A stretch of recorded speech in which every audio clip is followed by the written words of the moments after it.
আল্লাহ পাক প্রথমে ছেলেদেরকে বললেন, শোনো, সূরা নূর 33 নম্বর আয়াত। আল্লাহ পাক ছেলেদেরকে বললেন, তোমরা তোমাদের চোখ নিচু রাখো, এটা আমাদের দায়িত্ব। প্রত্যেকটা ছেলের দায়িত্ব বেগানা মেয়েকে দেখলে চোখটা কি করবে? নিচু। তাহলে আপনি সিডিউসড হবেন, এক কথা। 2 নাম্বার, আল্লাহ পাক আমাদেরকে বললেন, তোমরা তোমাদের লজ্জাস্থানকে হেফাজত করো। কাদেরকে? আমাদেরকে, মানে ছেলেদেরকে। প্রথমে আল্লাহ পাক ছেলেদেরকে বললেন, চোখ নিচু করে রাখো, লজ্জাস্থানে হেফাজত করো। ঠিক আছে? সূরা বানী ইসরাঈল আল্লাহ পাক বললেন, জিনার ধারের কাছেও যেও না, ধারের কাছেও যেও।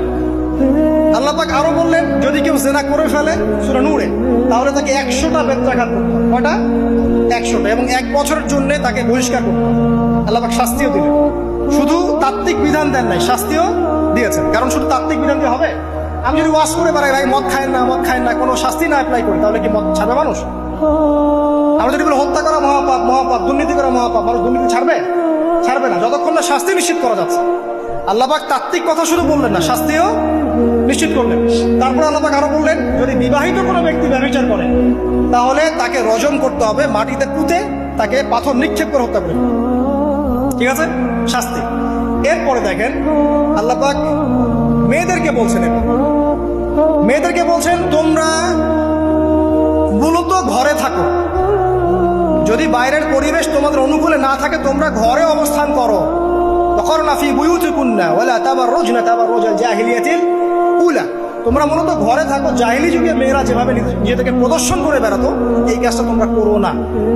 যদি করো তাহলে সমাজে বেহায়াপনা, ফাহিশা বেড়ে যাবে, তোমরা নিজেরাই ক্ষতিগ্রস্ত হবে, যেটা ওরা হচ্ছে এখন। আচ্ছা, এরপর আল্লাহ পাক আরো বললেন, হে নবী, আপনি আপনার স্ত্রী এবং মুমিন নারীদেরকে বলেন, তারা যদি বাহিরে যায় যেন জিলবাব দিয়ে তাদের পুরো বক্ষ দেশটাকে ঢেকে নেয়। তাহলে পোশাকের সংস্কৃতির শেকড় কোত্থেকে শিখবো? আমি কোত্থেকে শিখবো? আল্লাহ পাক কর্তৃক নাজিলকৃত সর্বশেষ ঐশী গ্রন্থ থেকে শিখবো নাকি? যে বইয়ের মধ্যে কোনো ভুল নাই সেটাই তো আমার শেখার মাধ্যম হবে নাকি? নাকি যে দর্শনে 1000টা ভুল সেটা শিখবো আমি? আল্লাহ পাক এখানে বলছেন, মুমিন নারীদেরকে বলো, বাইরে গেলে পরে তারা যেন জিলবাব দিয়ে, কাপড় দিয়ে সুন্দর করে বক্ষদেশ ঢেকে রাখে। বোরখার কথা এখানে নাই শব্দে। ঠিক আছে? ঢেকে রাখা ঢিলে ঢালা পোশাকের কথা এসেছে। আচ্ছা, আসেন, আল্লাহ পাক আরো বললেন যে তোমরা অমুক অমুক অমুক অমুক, যেমন আপনার বাবা, আপনার ভাই, আপনার এই যে সন্তান, এই যে মাহারাম যারা আছে, এদের সামনে ছাড়া অন্যদের সামনে যখনই যাবে, তোমরা কিন্তু হিজাব অবলম্বন। আল্লাহ পাক হিজাবের বিধান দিলেন, চক্ষু নিচু করতে বললেন, লজ্জাস্থানের হেফাজত করতে বললেন, এবং যদি এর পরেও কেউ ভুল করে ফেলে তাহলে আল্লাহ পাক শাস্তির কথা বললেন। আল্লাহ পাকের সিস্টেমটা সুন্দর হলো না? এই সিস্টেমটা নবী